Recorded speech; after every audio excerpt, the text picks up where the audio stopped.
Well, hello again. This is Buck Benny speaking. We're here with John and Terry and Kathy. A lot of ground to cover today, so we're going to hop right Ah, in. We're going to present two things today that I thought were kind of related. The first one is this 7-minute clip of the Jack Benny show, the radio show, being filmed at Camp Hahn.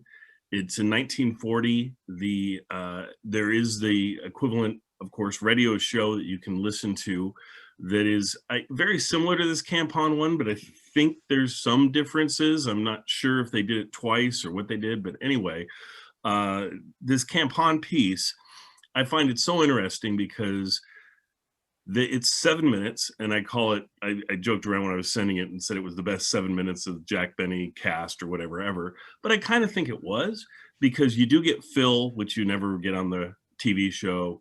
You get essentially every cast member, all the way down to Frank Nelson, having interactions with Jack in this 7-minute period. So they absolutely caught the main piece of what the show's all about and filmed it, and it's neat to have that film that exists. um, for that piece, we'll talk about that, and then there's going to be an episode we're going to play after it. But anyway, for this piece, John, what did you think about that, or what are your thoughts on that piece? yeah, it's so cool to see the radio show happening and you can actually see the things you've heard so many times. And I love that you saw so many of the cast members. Sometimes you'll see, like I've seen a few other clips from behind the scenes, but you don't get everybody. This has practically everybody.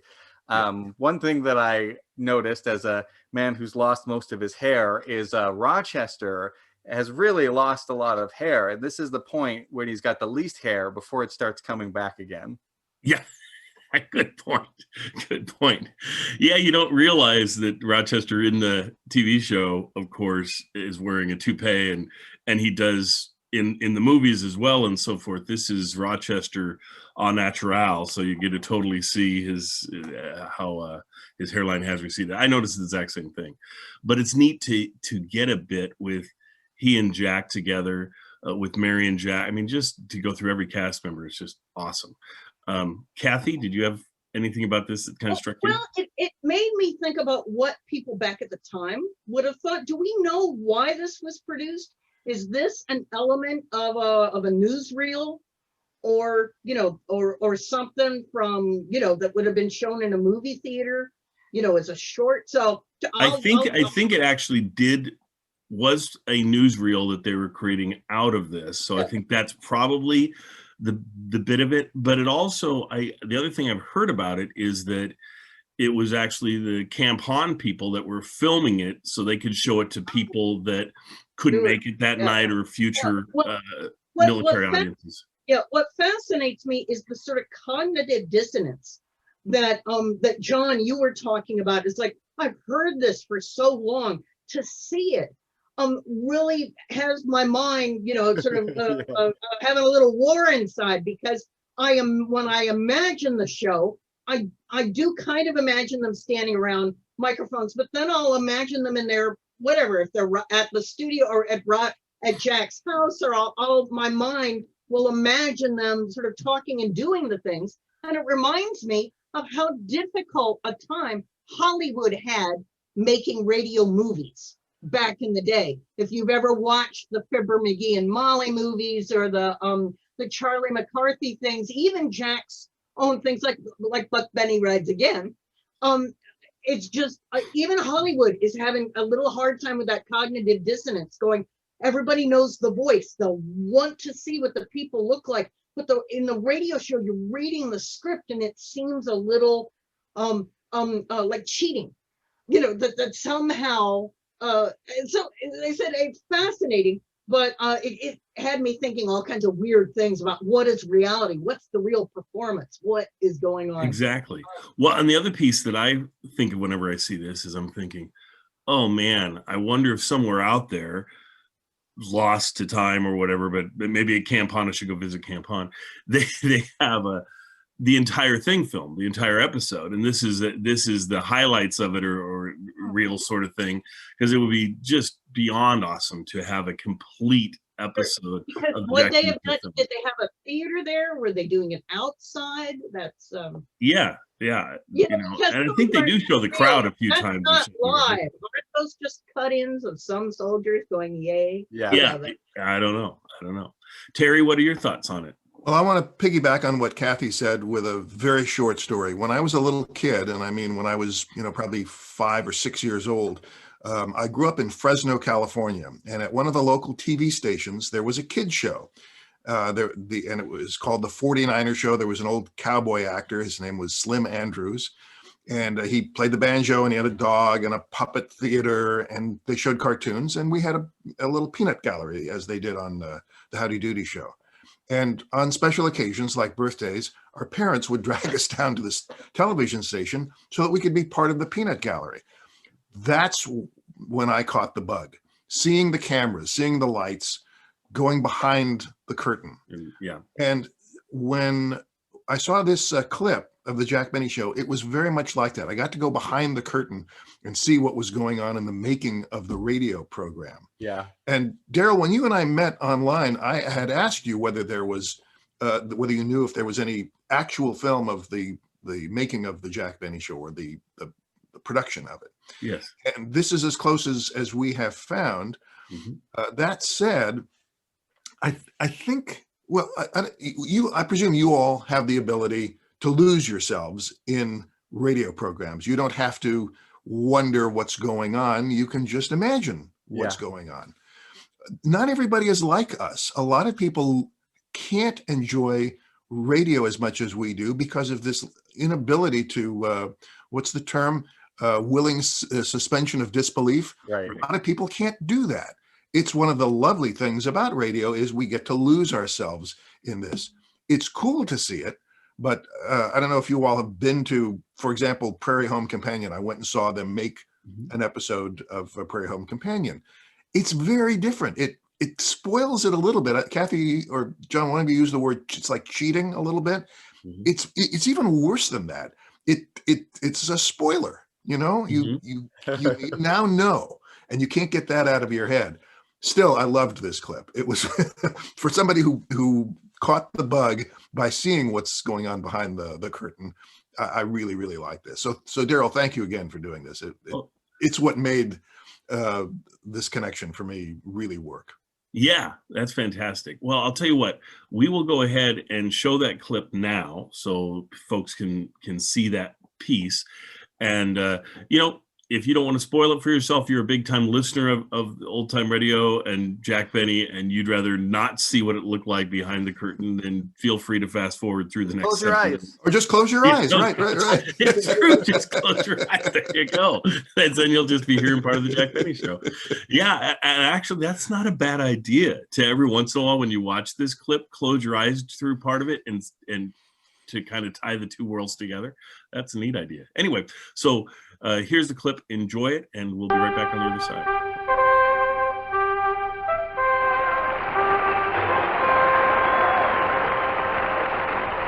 Well, ladies and gentlemen, from Camp Hahn, California, we bring you a man who pedaled here all the way from Hollywood on the rear end of a tandem bicycle, Jack Benny.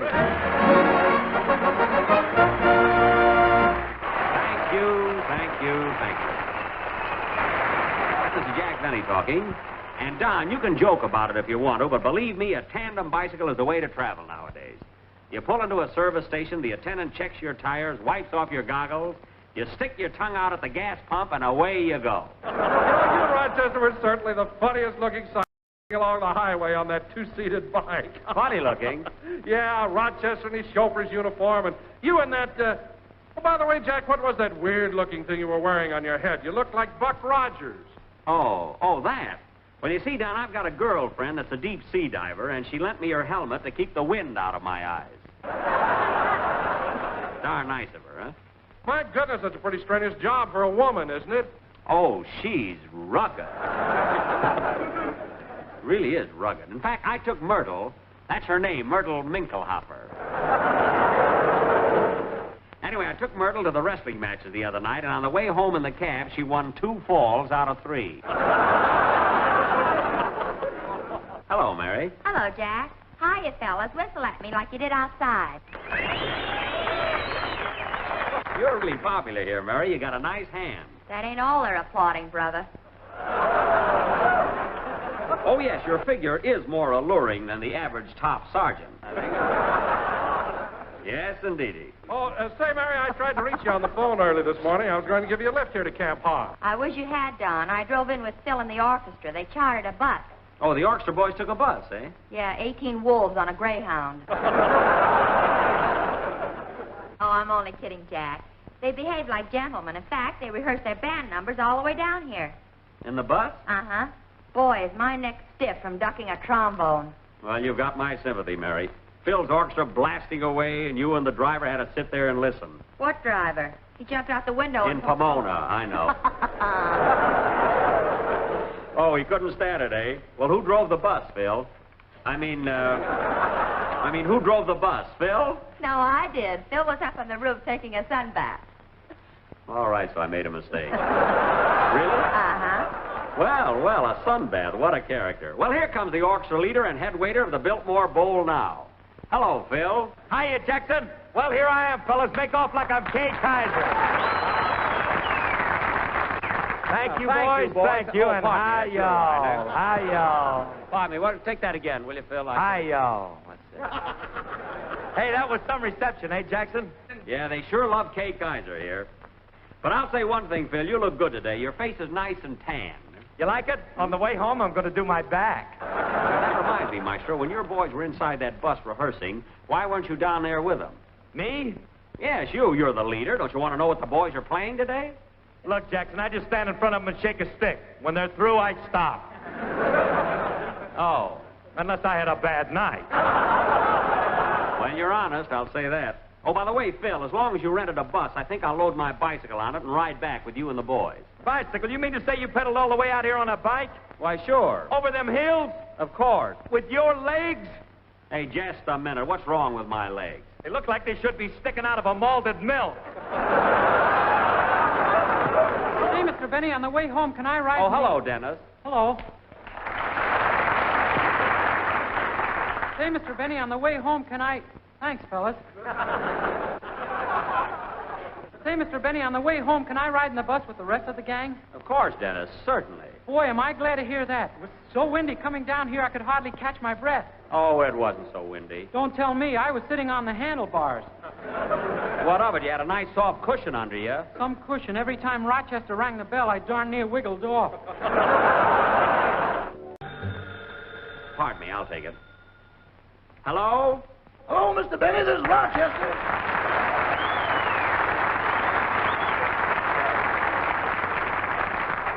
Oh, hello, Rochester. Where are you? I went over to that garage in Riverside to put air in the bicycle tires like you told me to. Uh-huh. And I ran into a colored boy whom I haven't knelt down to a good crap game with in years. Uh-huh. Rochester, what are you driving at? Well, I don't know exactly how to phrase this, boss, but you know that nice shiny bell you had on your bicycle? Yes. Well, I just won that back. What? The rest of the bike is in escrow. Wait a minute. Do you mean to say you lost my bicycle shooting craps? Well, I was lucky for the first 3 passes. Lucky, and then what happened? My dice went into a minuet and my opponent became suspicious. Oh, well, I don't care what happened. I want you to go to that garage and tell your friend to give you back my bicycle. Without paying for it? Yes, without paying for it. Now, just grab it. Now, wait a minute, boss. That boy's got a razor that does everything but run out and get the mail. Well, Rochester, what are you scared of? You carry a razor yourself. Yeah, but it's only a Gillette and I'm out of blades. I can't help it. Now, you get that bicycle and come over here to Camp Hahn. Goodbye. Oh, say, boss. What? If I ain't there in a half hour, send a Jeep with a jug of new skin. Okay, so long. Here we are at old Camp Hahn in the state of California. And the guys here are so handsome. Heidi-ho and Ochachornia. So far, nothing. Go ahead, Mary. I met a boy right after lunch. He got me away from the rest of the bunch. He kissed me, then ran like a deer. If he comes back, I'll buy him a beer. That's about the silliest anything you've done this year. When he grabbed me, I near froze, but his aim was bad and he kissed my nose. He kissed your nose? Yes. However, boys, I'm not complaining.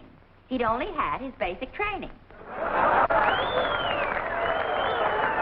We're glad to be here, old Camp Hahn. Phil and Dennis, me and Don. What about me? And good old Jack, who is our clown man.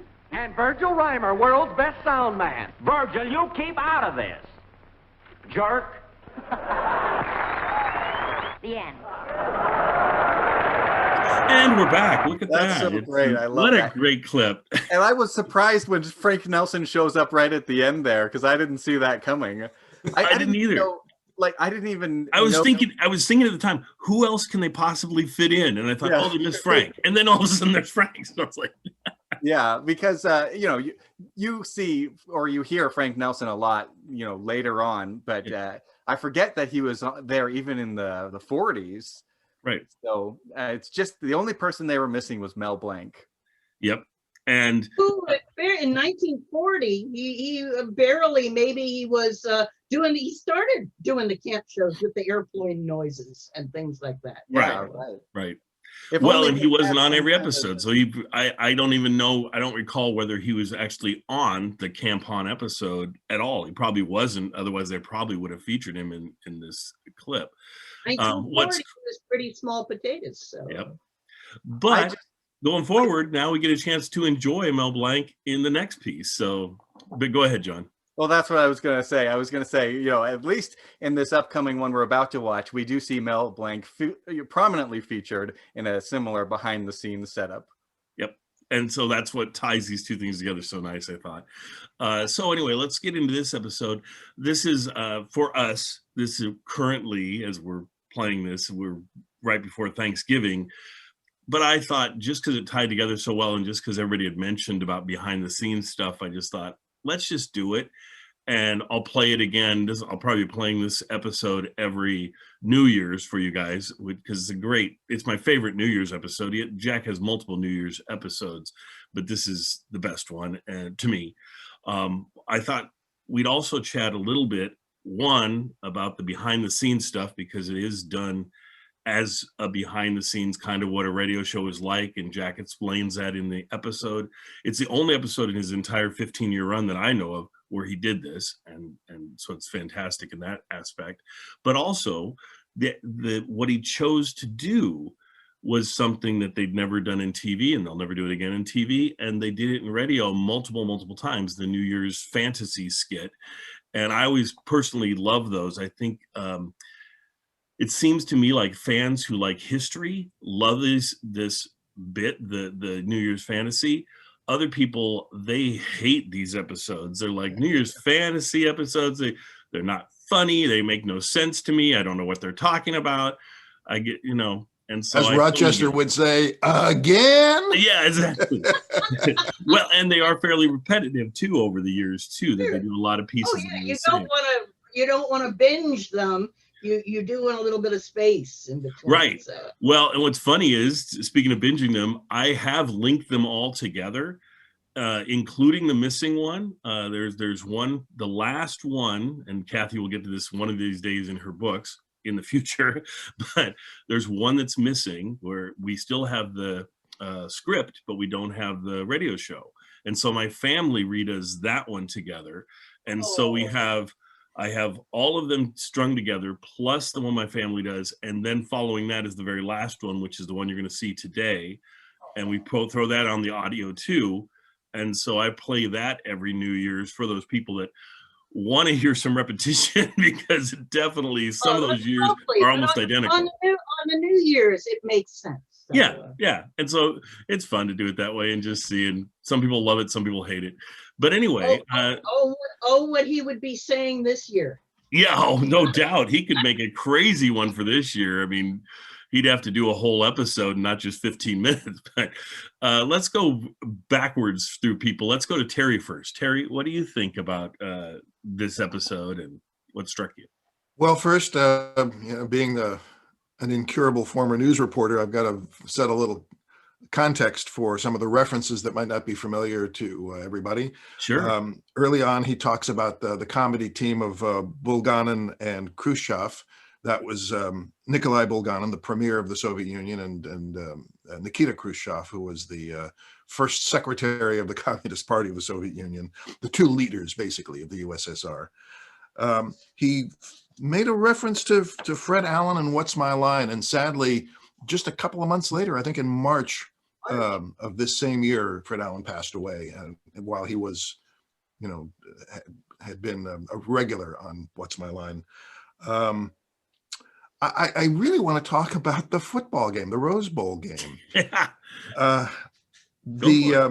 So again, just to throw in a little bit of background here, this was Michigan State against UCLA. Spoiler alert, Michigan State won. Final score was 17-14. And the two coaches were two of the most famous coaches in America. But here's my trivia question to you all. What is Red Sanders, the UCLA coach, best known for? Anybody know? Coaching UCLA. That's the second best thing he's known for. Okay. Historically, through history, what is he remembered for? I do not know. Everybody thinks this line was originated by Vince Lombardi. It was Red Sanders who said, "Winning isn't everything, it's the only thing." Oh, wow. Wow. That's pretty cool. That's a great quote. And you hear it all the time. Sorry? And he didn't, and he lost the game. Just a few more names here. John Foster Dulles was the United States Secretary of State at this time, and he did travel a lot, so that's why the airplane reference, airplane joke works. And I don't know if it's even necessary to mention the name Jonas Salk, who is responsible for giving us the polio vaccine, but his name is mentioned in here. Liberace, of course, was a punchline to many jokes in the 50s. Yes. And the last, who is Liberace? Sorry? Who was Liberace? Who was Liberace here? Seriously? A lot of people will ask that, though. That's funny. Yeah, a lot of people, they can look it up. And then finally, I want to mention... He was Elton John's father. That's right. He was the precursor to Elton John. And then finally, we have to pay tribute to Ike, Dwight D. Eisenhower, who was president. And in the New Year's sketch, they mention his health, because he had just had another heart attack, I think not long before this episode, and there'd been some health concerns. They weren't explicit about it. And the last joke that they made about Eisenhower was his golf playing. Now, in fairness, lots of presidents have played golf. Right. Eisenhower was famous for playing golf. Other presidents have become infamous for how much golf they play, but that's what the Ike joke was about. The Ike reference was about. Very good. Yeah, and and I think this is a great episode to give people context to understand, because that's one of the things, like I say, when I play the radio shows, they're always emailing me and saying, I didn't get the jokes, I didn't understand, because Jack does a great job of normally staying away from the topical things, and so you get his humor very easily. I mean, I think that's what makes Jack's radio show so successful, even to audiences today. But this particular concept is based on what's happening in the world during that year, and so a lot of people don't get all of it. But I think, man, it gives you a lot of stuff to look up and research and figure out. And so as a historian, like so many of us kind of are, or at least pocket historian, it's wonderful to get these. But John, go ahead. What do you got?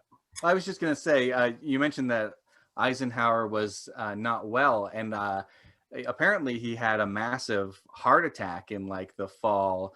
And I think it was sort of a time when, you didn't want to be seen as weak and stuff like that. So they didn't release all the details to the public. And it's only later that people found out what had happened.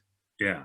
Wow. Yeah. We could have had a lot more tricky dick, back in the day. So. That's right. That's right. Well, and in fact, there was a lot of debate over whether within the inner circle about whether Nixon would become acting president while Ike was in the hospital.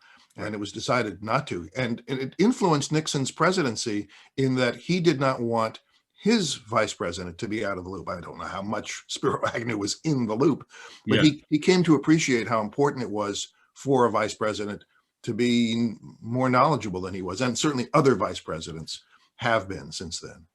Now, to test people, and because I don't know the answer to this, how long was Spiro Agnew the vice president before Ford became vice president for Nixon? The whole first term, and Yeah. then 1 year of the second term before he Okay. resigned.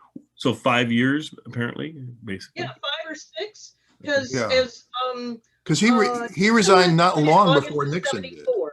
Okay. Nixon resigned Right. in 74, and that was in August. I And think it- Agnew it- also resigned in 74. It was not very long at That's all. right. That's right. Was it for the same reason? Was it why did Agnew step down? Agnew got caught for having his hand in the cookie jar when he was governor of Maryland. He was taking bribes, mostly from contractors when he was, kind of in charge of deciding who got to have state contracts, and he would get kickbacks. And you might say, well, but that happened before the vice presidency. He continued taking money even when he was vice president. Wow. And so they made a deal with him. We can either prosecute you or you can step down. So he pleaded nolo contendere and resigned. The only thing I know about Agnew really is he's funny. He's really funny. And he's on the one of the roasts of Jack Benny, and comes on, and after he's done, almost everybody mentions his bit in going, "Who knew you were funny? Who knew?" So I thought that was great. So if you ever get a chance to listen to the Jack Benny roast, one of them, I can't remember which one, he's on there, and he does a really good job.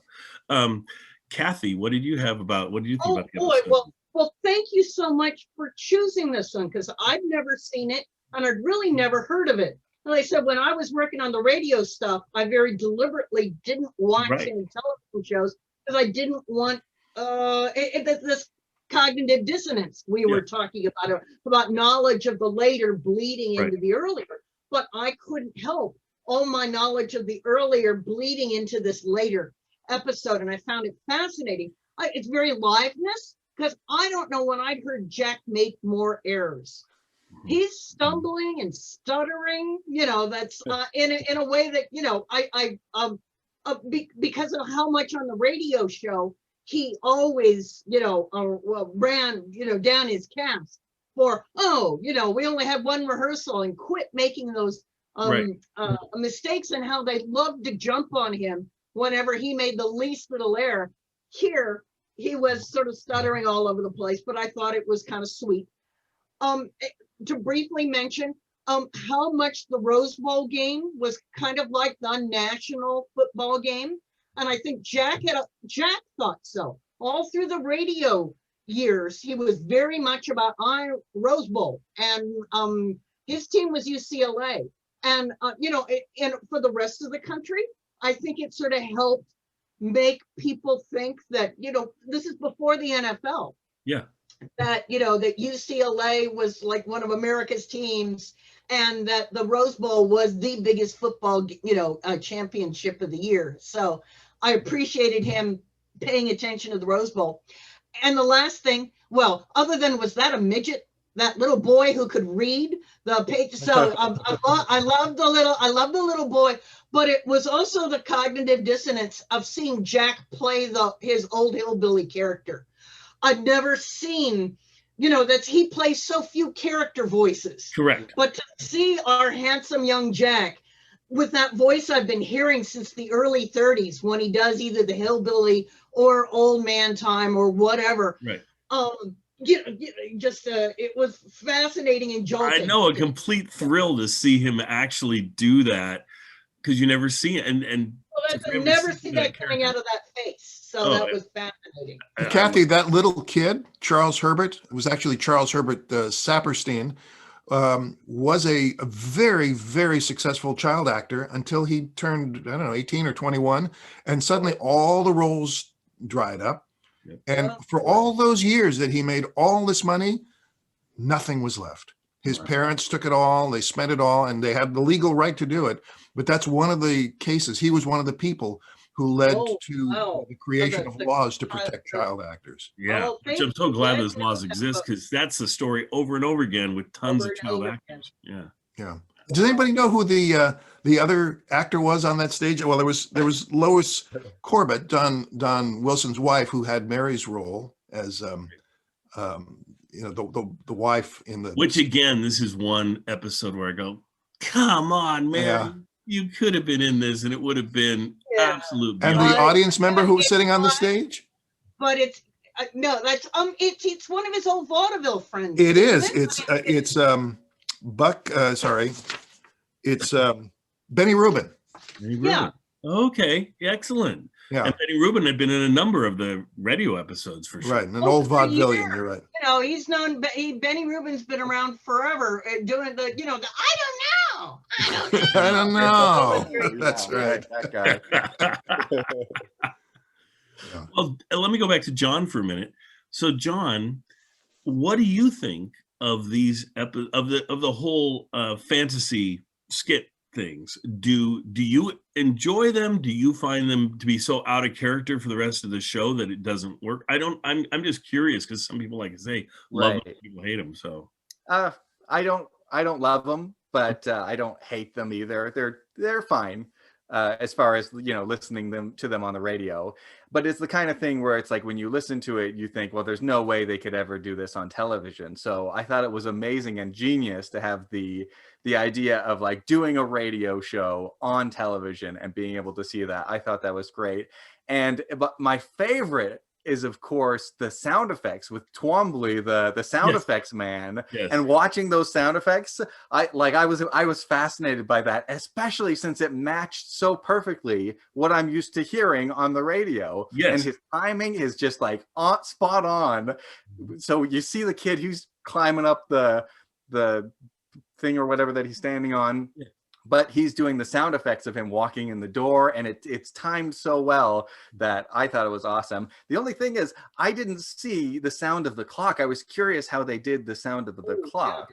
Yeah. But other than that, you actually saw him physically doing in like an analog way all the different sound effects. It's not even like I've seen with some of the other shows, like a record player where they'll hit the record player. Which I bet he had a gong. A gong, yeah. I'll bet he did. Yeah. So I thought that was the coolest part. That was the best part of the whole show. Yeah.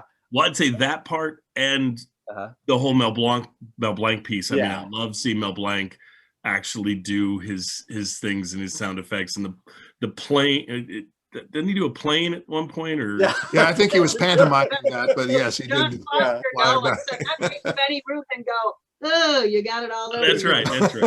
Yeah, that was awesome. And Mel Blanc makes me laugh. I love hearing him on the radio and in cartoons and stuff like that. But when I see his face when he's doing it, I can't help but laugh. It's so funny. Well, I just love knowing that he and Jack were friends in real life, and they would go camping, do all sorts of things together, their families and everything. So I thought that's great. And I'd like one shout out to the Sportsman. That was a great commercial. I didn't know what Michigan State's song was, but the ridiculousness of how old college boys were supposed to be at the time.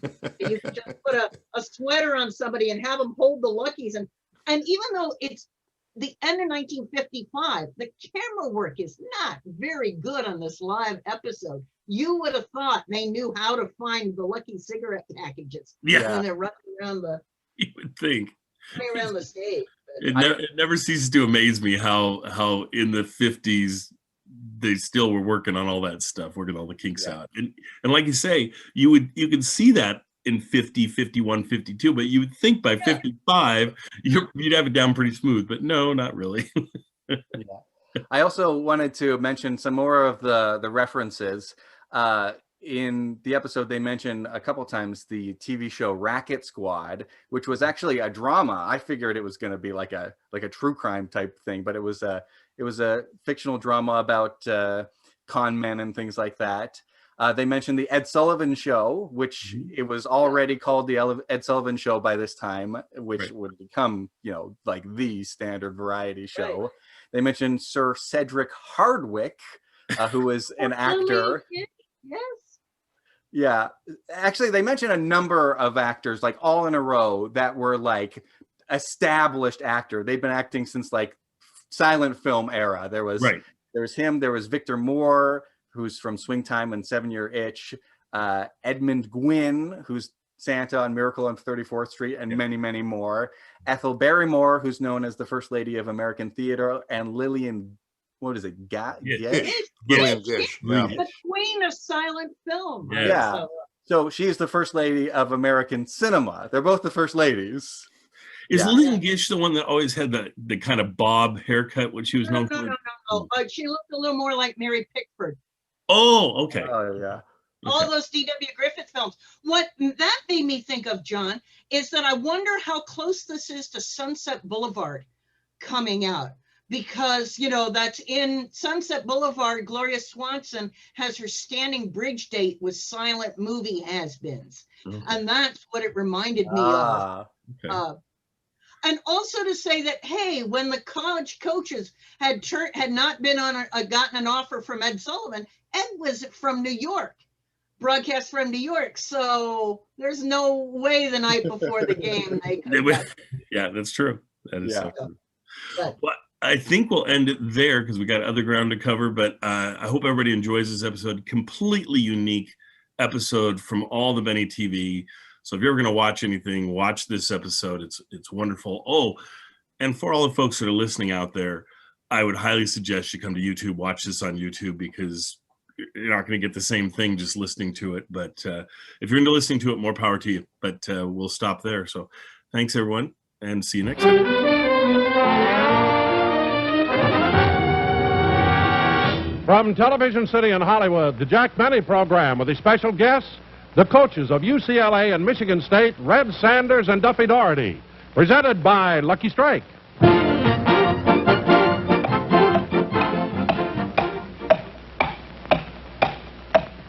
Light up a Lucky, it's light up time. Be happy, go lucky, it's light up time. For the taste that you like, light up a Lucky Strike. Relax. It's light up time. There's a time and place for everything. And the right time for a Lucky is any time you want to enjoy a great cigarette. And the right place for a Lucky is wherever you happen to be at the time. You'll always enjoy Luckies because Luckies taste better.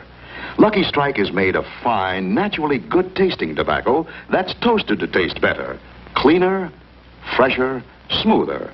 And that's why Lucky's taste better every time. So make your next pack of cigarettes Lucky Strike. You'll find it's the best tasting cigarette you ever smoked.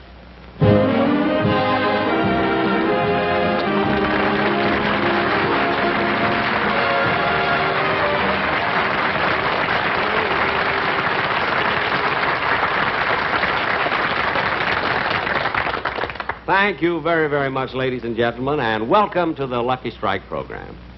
Well, here it is, New Year's Day, and I hope you all had a wonderful time last night. Incidentally, those of you who are seeing this show in color, I would suggest that you take another cold shower because we're only on in black and white.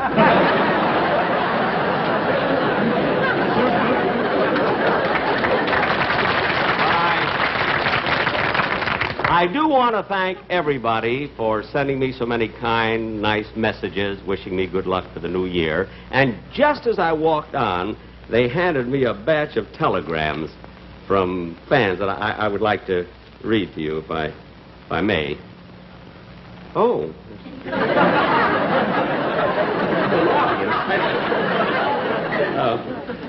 Here's one wire. It says, "Dear Mr. Benny, best of luck for the coming year and hope you have continued success with your show. If on any of your future programs you can use a bright new comedy team, we are available. Yours, Bulganin and Khrushchev."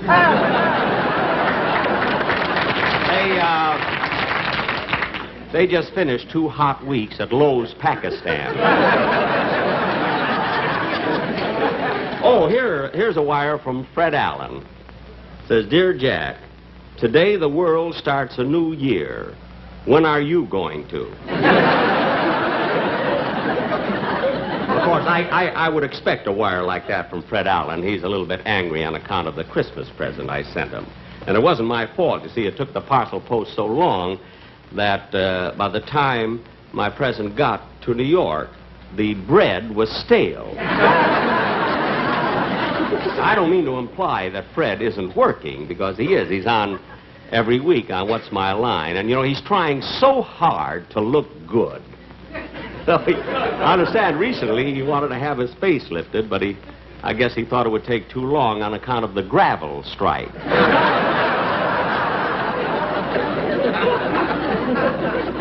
Oh, here's a telegram. It says, "Dear Jack, best wishes to a wonderful guy and a great talent. I hope in the coming year you will find time to star in 3 or 4 pictures for us. Signed, Jack Warner, President, Warner Brothers Studio." After all these years, he wants me back. Well, he'll have to come crawling to me, you know. Well, here's another wire from Jack Warner. It says, "Please disregard my first message. My brothers made me take a cold shower."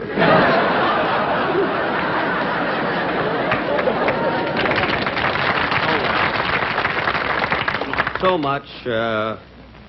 much for the telegrams. And you know, ladies and gentlemen, I'm really glad that New Year's doesn't come oftener than once a year, although I did have a great time last night. And you know, I know a lot of you people have an impression about Hollywood parties that maybe they're sort of rough and they're carousing and they're wild, but that isn't true at all. Because I know, now I went to a party last night in Hollywood, and it was the most quiet, orderly party you've ever seen. And of course, it wasn't a tremendous party.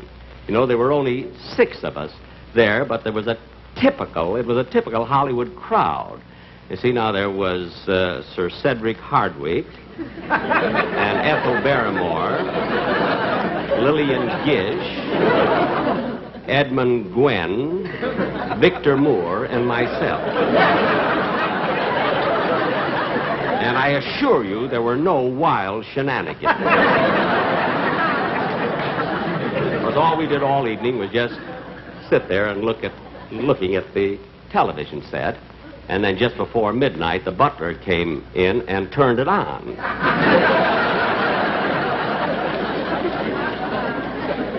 The click was deafening. Well, ladies and gentlemen, anyway, don't believe all these things you hear about Hollywood, you see.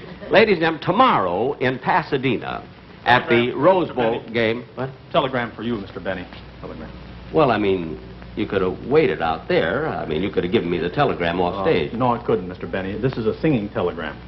Oh, a singing telegram? Yes, sir. Oh, well, okay, go ahead. Happy New Year! Happy New Year! Happy New Year! Happy New Year to you!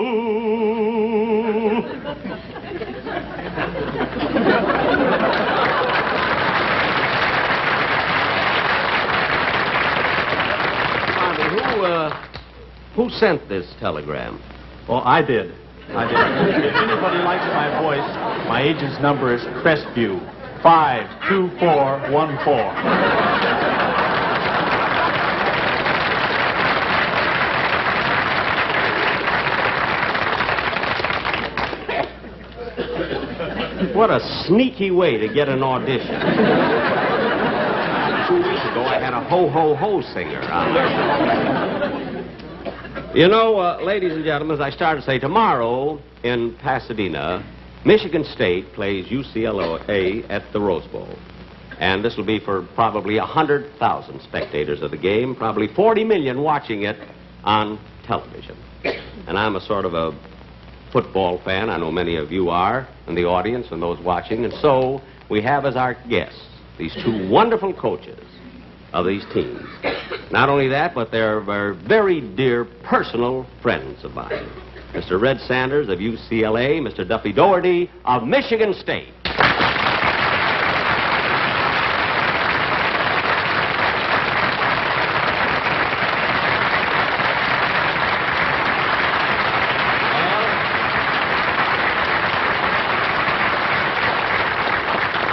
fellas, it's certainly nice to see you again. Well, thanks, Jack. Thank you very much, Jack.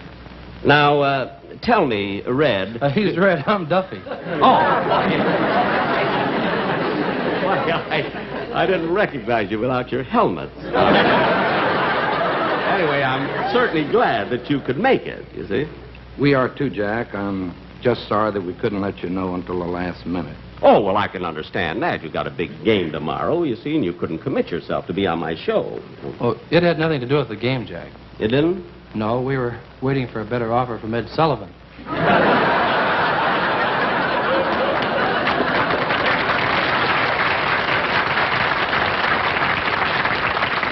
see. And he didn't make the offer, huh? No, he didn't, Jack, and I'm certain if he had, it would have been a better one. Yes. I can understand. Well, tell me, gentlemen, about your teams tomorrow. Do you feel that they're ready for this big game tomorrow? Huh? Well, I'll say this, Jack, that we've worked awfully hard for this one, and the boys are up, and I think that our overall team speed will pose a problem for Red. Well, now, Red, what do you think will be Duffy's biggest problem at the Rose Bowl? Finding a parking space.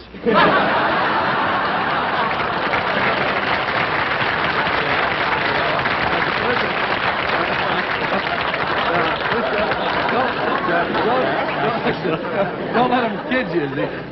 Red's teams are always tough, and this year he has a great one. Yes, he certainly has. Red, let me ask something. You played Michigan State 2 years ago, didn't you, at the Rose Bowl? That's right, Jack, and they beat the Bruins 28-20. They did, huh? Well, now, without giving out any secrets, I mean, how do you intend to stop them this time? Well, defensively, Jack, we plan to use an 8-3 defense, a 7-2-2, a 6-2-2-1, a 5-4-2, a 4-5-2 with slants and with overshifts and undershifts, more or less.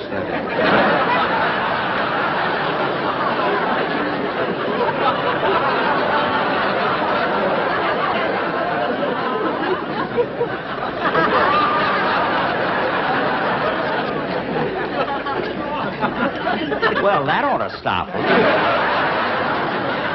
Certainly stop me. Oh, that was very simple, Jack. Do you mean that you didn't understand what Red was talking about? No, you see, football today is so complicated. Now, my day, when I used to play football, why, it was much different, much easier, you see. You played football? Yes, I used to play quarterback with the Waukegan Wildcats. And we had a wonderful halfback on that team, that great Indian player, what was his name? Jim Thorpe. No. Hiawatha. We used to play on the shores of Gitchigumi. Now, gentlemen, I know you want to get back to your teams, but I would like to ask you one question. I don't imagine you'd like to answer this one, though. Answer what, Jack?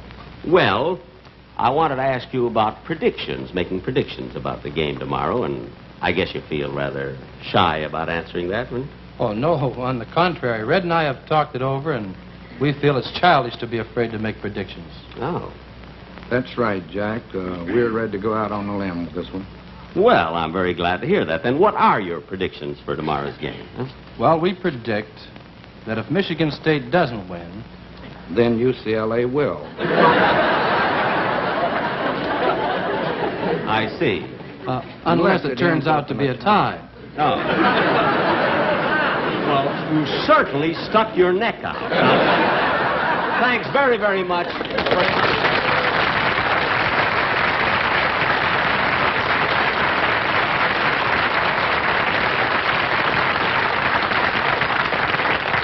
Two wonderful fellas and great sports to come on here a day before this big game. Of course, I'm very, very anxious to see the Rose Bowl game tomorrow, and it was almost impossible to get tickets.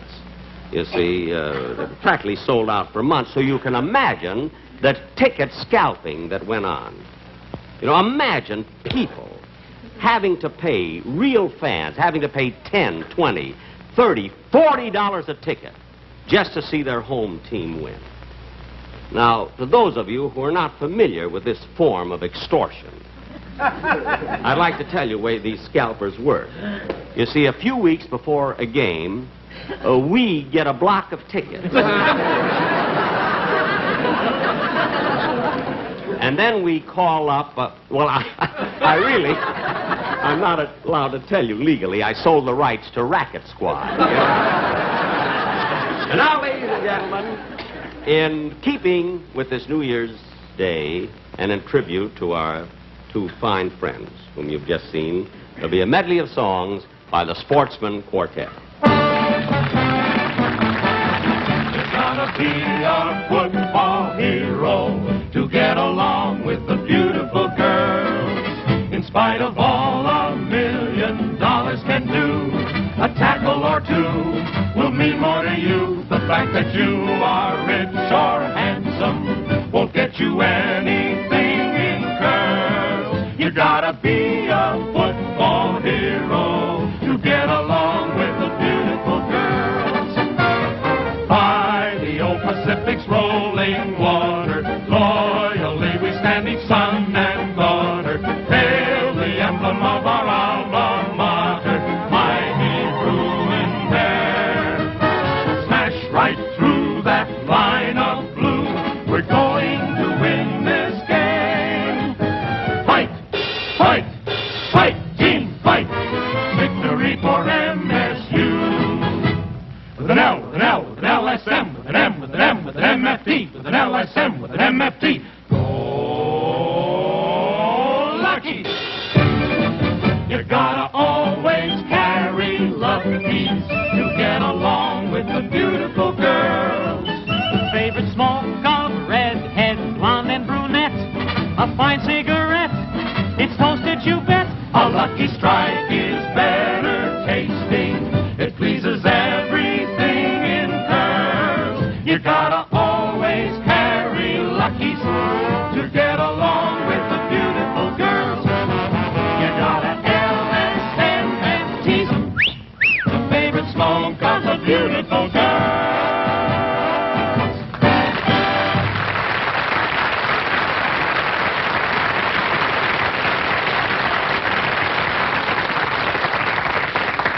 Ladies and gentlemen, as many of you probably know, I was in radio for 24 years. And the last 12 of those years, every year at this time, every season, I always did a New Year's fantasy called The New Tenant. And we've never done it on television.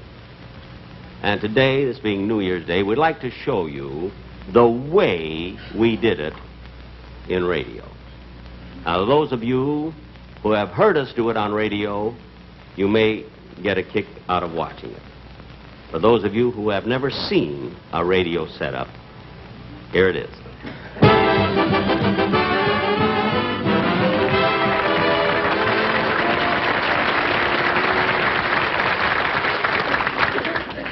Now, Don Wilson, my announcer, who has been with me 22 of these 24 years, will play the part of Uncle Sam.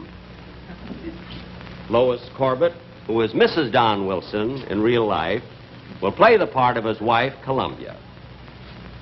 This is Mel Blanc, who has played so many characters on my show that always done everything. The Maxwell, the noise of the Maxwell, and my violin teacher, and the parrot.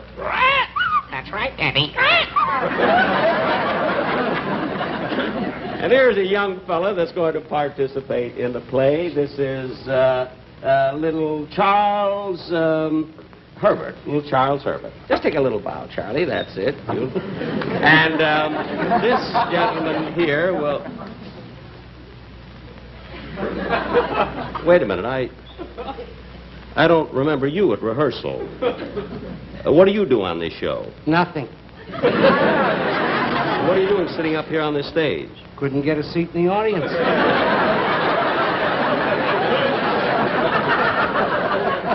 Oh, well, I guess I gave away too many tickets. What do you mean, gave? look, just sit there and be quiet. You can watch the show. Now. Oh, and by the way, ladies and gentlemen, this is Mr. Gene Twombly, who has been my sound man for many, many years.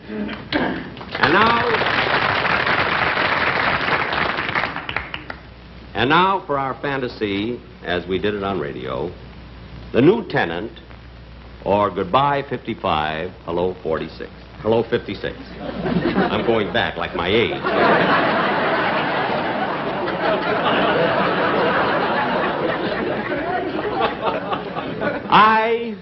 I will play the part of the old year, 1955. Music, please.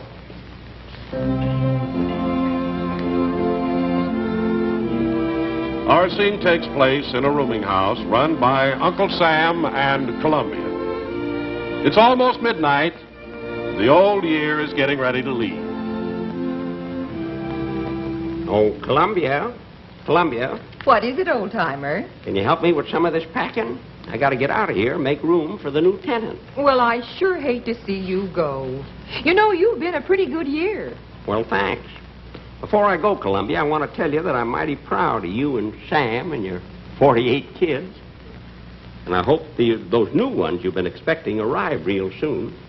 Here are the additional stars to sew on your flag. Oh, thank you. I'll take very good care of... Well, wait a minute, old-timer. You handed me 3 stars. That's right. Hawaii, Alaska, and Disneyland.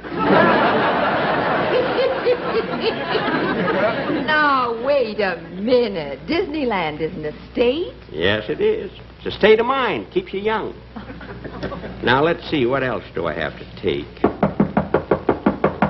Come in. Oh, Sam, I've been packing here. Hello, old-timer. Well, I got that list of people you want to say goodbye to. Oh, I've already said goodbye to all of them. Well, how about the last one, John Foster Dulles? Oh, I said goodbye to him this morning, and between good and bye, he flew to Paris and back. He's always going someplace in an airplane. He's the busiest man that I've ever... There he goes again.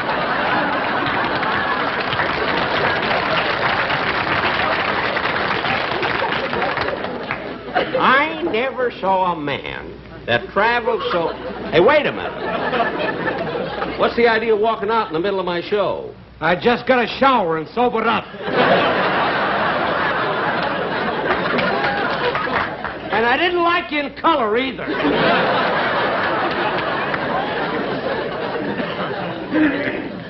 Oh, well. Now, let's see. Oh, yes, before I leave here, Sam, here's something I want to give you. All that money? What's it for, old-timer? Well, next year they're holding the Olympic Games down in Australia, and I want to use this money to send a good team down there. Well, it's sure a lot of dough. Yep. There's $100,000 in that bag and $64,000 in this one. Now, for heaven's sake, take good care of it before some darn fool gives it away on television. Old-timer, you better start closing up your bag. It's getting kind of late. Yep. Haven't much time left.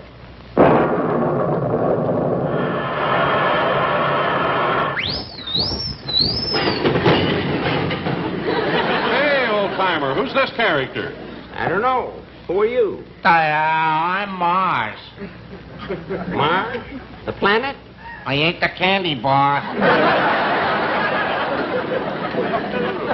Well, it's kind of nice of you to come down and say goodbye to me. Oh, I didn't come to say goodbye to you. You didn't? No, some scalper sold me a ticket to the Rose Bowl game. What? Next week, I'm the technical advisor on Racket Squad. I know about that. Well, thanks for dropping in, Mars. Yeah, goodbye, old-timer. Doggone, I meant to give him his saucers back, and I forgot all about it. Now, let's see, what else do I have to do?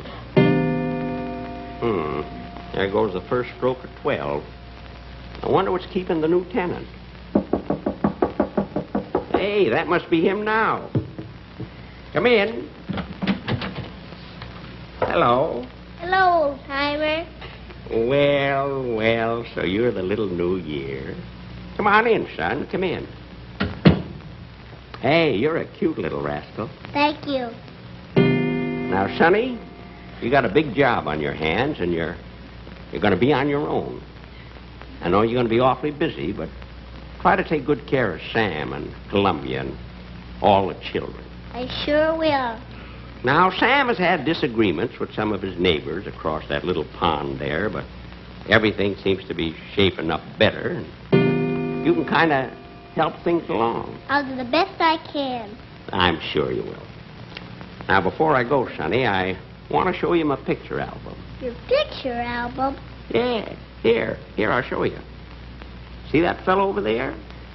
You ought to take good care of him because he did Sam and all of his neighbors a real good favor during my time.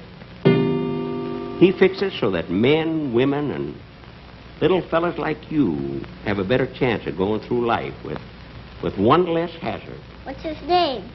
Jonas Salk. Now, you take good care of him. Let's see, who else? Who is this man in the white camel's hair coat? Him? Oh, you'll hear a lot about him. That's Liberace. He's an entertainer on television. Gee, that's an awfully small piano. Where? That ain't no piano. You're looking at his teeth. Well, that's the last Liberace joke of the year. Now, let's see. What have we got on this page? Say, what's that big building with all the flags on it? That? Oh, I'm glad you asked me about that. You know, that's more than a building, Sonny. That's the heart of the world. That's in New York. That's the other side of Sam's living room there. That's where a bunch of fellas get together and talk over a lot of things they used to shoot about. Sometimes the talking goes on and on and on, and you get to thinking they ain't doing much. See? But, Sonny, if you don't do anything else, keep 'em talking. You understand? Yes, sir. Now, let's see. Say, who's that man with the nice smile on his face? The nice-looking man there with the smile? That's a fella I want to tell you about. Now, his name is Dwight Eisenhower. After you're here a while, you can call him Ike. He'll like that. I want to tell you something, Sonny. I didn't take as good care of him as I should have. When my back was turned, he got sick. Now, it was either my fault or Sam's or somebody's. I don't know. Maybe we had him working too hard, you know. Anyway, he's getting along fine now, and I want you to take real good care of him. Nice fella. Oh, I'll watch out for him, all right. Yes, sir. You do that. You know, all his life, he's been taking care of Sam from the time he was a young fella right straight on through to now. And Sonny, come here. I want to tell you something. You know, he likes to play golf once in a while, see? So whenever he wants to play, you see that he has a nice day for it. So he plays a pretty good game. Oh, he ain't no Ben Hogan or anything, but he gets a big kick out of tearing up Sam's front lawn. Well, it's just about time now. So, Sonny, remember all these things I told you. Now, a lot of other things you'll have to learn about just the same as I did. New ideas, new problems, a few headaches, but you'll work them out. Well, sir, I gotta be going. So long, Sonny. Bye, old-timer. Goodbye, Columbia. So long, Sam. Goodbye, old-timer. So long, everybody. Keep smiling.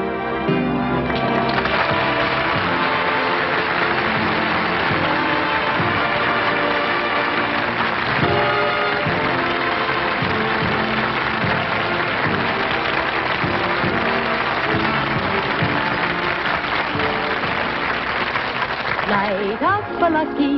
It's light up time. Be happy, go lucky. It's light up time. For the taste that you like, light up a lucky strike. Relax.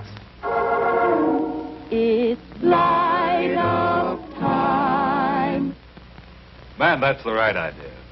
Taking a break to light up a Lucky. Why Luckies? It's right here on the pack. LSMFT. Lucky Strike means fine tobacco. Naturally good-tasting tobacco that's toasted to taste even better. Light up a Lucky right now. It's light-up time. For the taste that you like, light up a Lucky Strike. Right now. Light up a Lucky. It's light up time. You'll say it's the best-tasting cigarette you ever smoked. The Jack Benny program has been brought to you by the American Tobacco Company, America's leading manufacturer of cigarettes. The Jack Benny program has been selected for viewing by our armed forces overseas.